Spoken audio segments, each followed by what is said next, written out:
Olá, ladies and gentlemen, bom dia, boa tarde, boa noite para quem se encontra do outro lado da telinha, tudo bem com vocês? Vamos aqui iniciar mais esse vídeo, né, desse canal Despertando das Ilusões Fabricadas, né,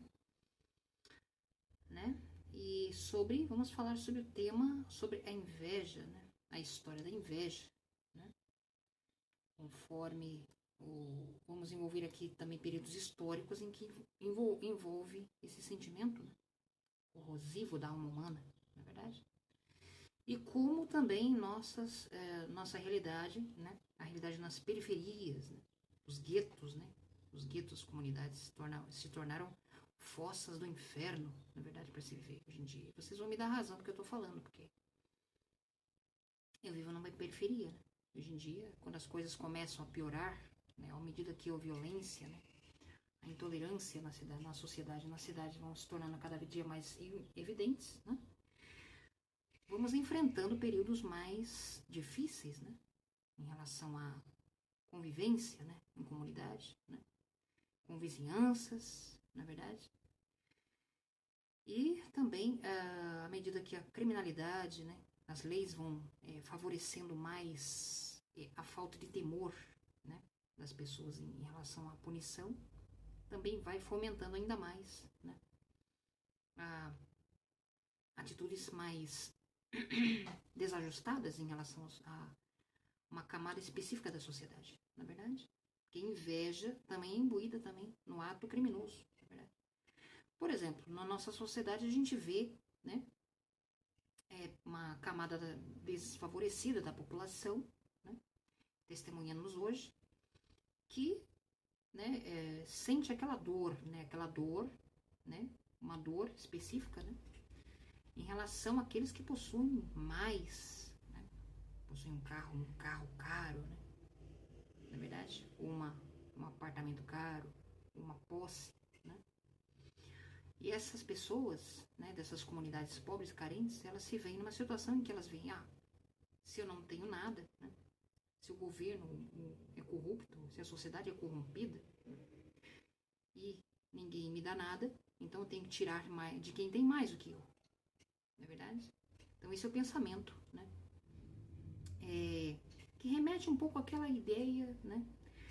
Né, de um partido em comum, né? Que está vigorando em nosso governo ultimamente, né? No nosso cenário governamental, né? Que prega que, né? Em defesa dos pobres, né, dos frascos e dos comprimidos, né? Pois bem, né, que você vê que a ideologia desse partido governamental que está hoje vigorando no nosso país, né, agora os Estados Unidos, né, teve uma reviravolta, né, uma reviravolta, né? Você sabe se foi um ato divino, né, de colocar Trump no poder, né, novamente, para que siga uma agenda, né, já premeditadamente, já orquestrada, para que em seguida, depois desses 4 anos de governo do Trump, Kamala Harris possa assumir.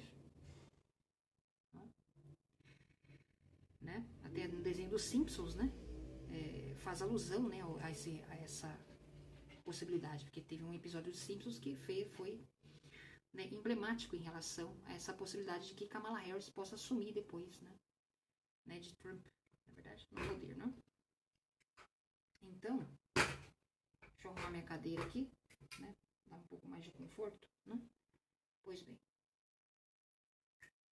Né?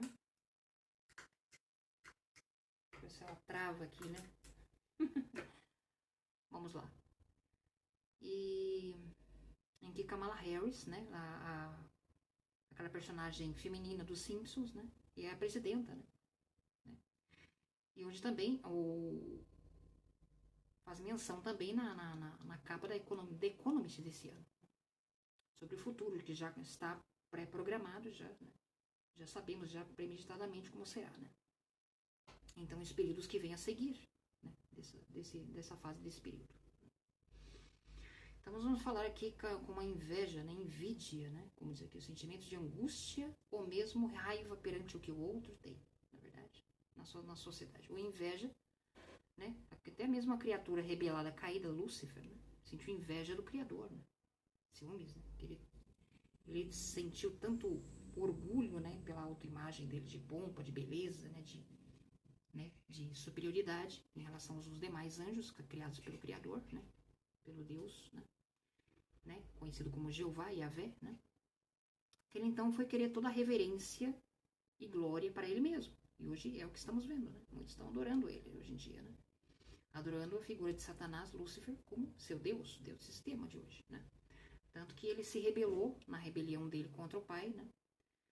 Nos tempos de Noé, nos gigantes nefilins, né? São os filhos dos homens, os filhos, né?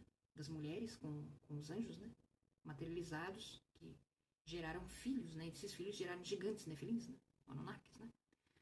Os gigantes, homens de fama do passado, né? Que foram homens, né, que realizaram atos abomináveis em determinado período da humanidade, né? E assim, né, se alimentando até mesmo de homens. Depois que secaram todos os recursos da terra, eles começaram a se alimentar de homens, né? E então, né, essa mistura, né, genética, né, essa fusão genética entre, né, humanos e anjos, rebelados, caídos, materializados, né, surgiu então os nefilins, né? E assim que os nefilins foram destruídos, né, com a inundação na terra, no dilúvio, né, esse anjo rebelado se enfureceu, né? Então a maioria das pessoas acha que Satanás é o Deus do sistema, que, né, Deus de suas vidas, né? Lhe deu o conhecimento, né, de tudo, artes mágicas, né? Arte de como desenvolver armas bélicas, né, que hoje nós conhecemos, né? Conhecimento, a ciência da construção de armas bélicas, né? Ensinou pinturas, artes mágicas, feitiçaria, né? Na verdade, pinturas, que é a maquiagem que existe hoje, né? Foram todos ensinados por eles, né? Os anjos caídos. E decorrente disso, né, tudo que existe hoje carrega a marca deles, né, em nossos tempos, mas também a marca do Criador, né? Uma marca também, né, como aquele símbolo de Fibonacci, né, que é o símbolo, né, a marca também que existe no nosso DNA, o ácido desoxirribonucleico, que é o núcleo das células humanas, que contém em nós também, na verdade. Mas o ser humano foi corrompido, né, em sua genética, em seu DNA, né, decorrente dessa, né, transformação, né. E o anjo rebelado viu que seus filhos nefilins foram mortos na inundação, também se rebelou contra os seres humanos, né, criando toda a reverência para ele mesmo, desprezando também a raça humana, né. Porque muitos acham, eu vou devotar toda a minha fé e minha crença nesse anjo, né, nesse Deus. Na verdade, nem imagina que uma hora ou outra pode ter o tapete puxado também por ele. Aqueles que trabalham a serviço dele, não é mesmo? Em determinado momento também, né? Porque a criatura rebelada tem total desprezo pela raça humana. Na verdade, ao contrário de que muitos pensam, né? Total desprezo, porque os seus filhos nefilins foram destruídos. Então agora ele quer um ato de revanche, né? Desencaminhar a muitos, né? Desencaminhar a muitos. Esse é o objetivo dele, né? Ganhar almas, não é mesmo? Ao contrário do Filho de Deus, né? Jesus, né? Que quer ganhar almas para a vida eterna, é o contrário, né? Não para a destruição de si mesmos, né? Da sua própria alma, né? Então a inveja diz aqui, né? O sentimento de angústia. Esse sentimento pode gerar o desejo de ter exatamente o que o outro tem, né? Tanto coisas materiais como qualidades inerentes do ser. Aquela pessoa importante, né? Eu quero ser como ela, eu quero ter o que ela tem, né? Porque a minha vida não tem graça, não tem sentido nenhum, é insossa, não tem sabor, não tem cor, eu não sou ninguém, né? Muitos acham, né? Sendo isso uma possível consequência da inveja e não a inveja em si, né? Pretendendo essa ter outras demais consequências, né? Ou não, né? Esse sentimento é comum na espécie humana e pode ser encontrado em outros animais, desde além demonstrado de um marco biológico por trás da sua evolução através das espécies, né? Aqui de acordo com a teoria de Darwin, né, evolucionista, né? Na verdade, não, né? É uma teoria já desmascarada, né? Aqui diz, né? A inveja pode ser definida como sentimento de frustração, rancor gerado perante uma vontade não realizada de possuir os atributos e qualidades de um outro ser. pois aquele que deseja tais virtudes é incapaz de alcançá-la, não é verdade? Pela sua incompetência ou limitação física, seja pela intelectual também, não é verdade? Além disso, pode ser considerada uma sintonia de certos transtornos de personalidade, como o transtorno de personalidade borderline, transtorno de personalidade passivo-agressiva ou transtorno de personalidade narcisista. Né? O narciso é aquela pessoa que quer, né, como Narciso, né, olhando pela própria imagem naquela lagoa, né, apaixonado pela sua própria imagem. Né? Na verdade, querendo todos os holofotes e atenções para si mesmo. Na verdade. Então, vemos uma análise aqui bem interessante, né, de um estudo dos 7 pecados capitais também, né, que é uma das invejas dos 7 pecados capitais, e as 7 virtudes cardinais, né, são o oposto, na verdade, da inveja, né, dos sentimentos como a gula, a inveja, a avareza, né, a ganância, não é mesmo? A ira, na verdade, a ira nos nossos tempos, né? Enfim, vemos também outros estudos aqui, né? Na Mente é Maravilhosa, o blog A Mente é Maravilhosa, sobre a inveja, né? Que é uma emoção muito negativa, mas também muito humana. Né? E os contos sobre a inveja nos ajudam a ver como a forma como esse sentimento deplorável se apodera de algumas pessoas e as leva, sobretudo, a fazer mal a si mesmas. Né? Não só aos outros, mas a si mesma. Né? Uma autopunição, um autoflagelo. Né? E a autossabotagem. Né? Esses contos sobre a inveja foram criados para que possamos ver em toda a sua extensão a manifestação e os efeitos dessa emoção insana, na verdade. A insanidade, né? De onde vem a demência e a insanidade? Vem dos anjos caídos, né? Vem decorrente dos anjos caídos, né? É uma anomalia, né? Onde também da anomalia surgem atos animalescos, né? Selvagens, primitivos da nossa natureza, né? Em que nós externalizamos no ato de agredir alguém ou ferir alguém, devido a essas emoções incontroláveis, né? Que nós não controlamos, não é verdade? Que nós externalizamos até chegar ao fato, vias de fato, na verdade. Diz que a inveja foi causa do primeiro homicídio da história sagrada, né? Como Caim e Abel, né? Na história de Caim e Abel, né? Das ofertas de Caim e de Abel, né? Porque não tolerava que Deus tivesse preferência por ele. Muitos conflitos e até guerras nasceram da inveja de governantes, ou até mesmo de cidades. Não é mesmo? A inveja é a dor que surge pelo bem alheio. Né?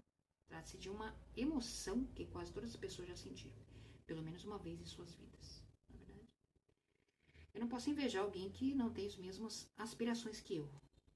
Eu posso invejar somente aquele que tem as mesmas aspirações que eu tenho, né? As mesmas, né, intenções de alcançar algum bem ou alcançar alguma benesse na vida. Né? Por exemplo, aquela pessoa tem um carro que eu gosto, que eu gostaria de ter, porque é o meu sonho de consumo.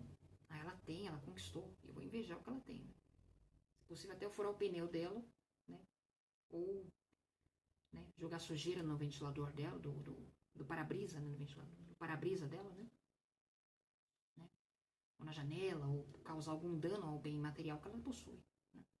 Para externalizar a minha raiva, não é verdade? E então que diz, né, que a dor que surge pelo bem alheio, trata-se de uma emoção que quase todas as pessoas já sentiram pelo menos uma vez em suas vidas. Surge quando nossa identidade não está muito fortalecida e observamos nossas privações através dos outros e não em função de nós mesmos. Não é mesmo?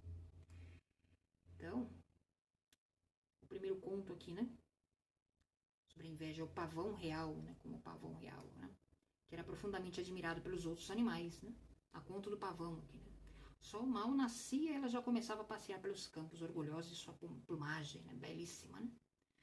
Todos ficavam sempre na expectativa do momento em que ele abriria seu leque e exibiria toda a sua beleza, não é mesmo? Dizem que um dia algumas corujas forasteiras chegaram ao local, todos se receberam muito amavelmente. O grupo de corujas ficou conversando até tarde da noite, e uma delas comentou que perto dali havia um fazão dourado, que ela nunca havia visto uma ave tão bonita. As outras concordaram, né? E o pavão que estava ouvindo a conversa não pôde acreditar naquela conversa. Certa certamente aquela ave tinha vários defeitos que os demais não haviam visto. E na manhã seguinte foi procurar o fazão, porque queria vê-lo com seus próprios olhos. E ele acabou se perdendo na floresta e nunca mais foi visto. Moral dessa história.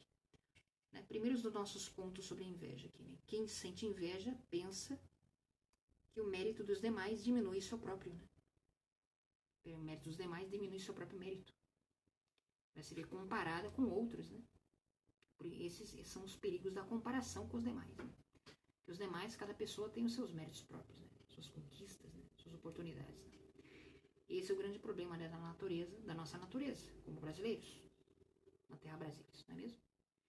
É algo inerente à nossa espécie, à nossa natureza, à nossa cultura. Né? A cultura de invejar o que é, né, mais evoluído que o nosso, né? O conhecimento, a qualidade de vida do país vizinho. Né? Por exemplo, né, invejar aqueles que falam determinados idiomas, né, mas vários idiomas, né, e você não sabe falar outros idiomas, por isso que tem tantas escolas ensinando idiomas, né, para muitas pessoas, na verdade. O inglês, porque o inglês se torna uma linguagem universal, né, imponente, né, sobre as demais, né. Então, quem é pior aqui nessa história, né? Segundo os contos sobre a inveja, diz que havia um país distante no qual o rei queria saber o que era pior, a inveja ou a mesquinhez. Não é mesmo? E o mesquinho ficou muito incomodado aqui. Né? Ao pedir algo, também estaria dando algo. Parecido e aconteceu com o invejoso. Né? O mesquinho disse então que não desejava nada. Se ele não recebesse nada, o outro também não receberia.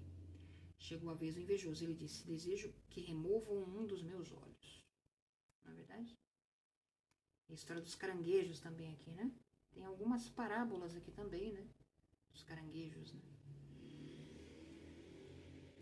Aqui na Mente é Maravilhosa, né? O blog que eu encontrei aqui, relatando, né? De como é a história aqui, né? E como isso se aplica em nosso dia a dia, na nossa própria vida. Não é mesmo? Que nos leva a uma reflexão e uma análise de nossos tempos. Não é mesmo? Legendmans. Então deixo com vocês mais esse vídeo. Muito intrigante e interessante. Né? E se vocês gostaram, deixe o seu like para receber novas indicações de novos vídeos interessantes também. Né? E até o próximo.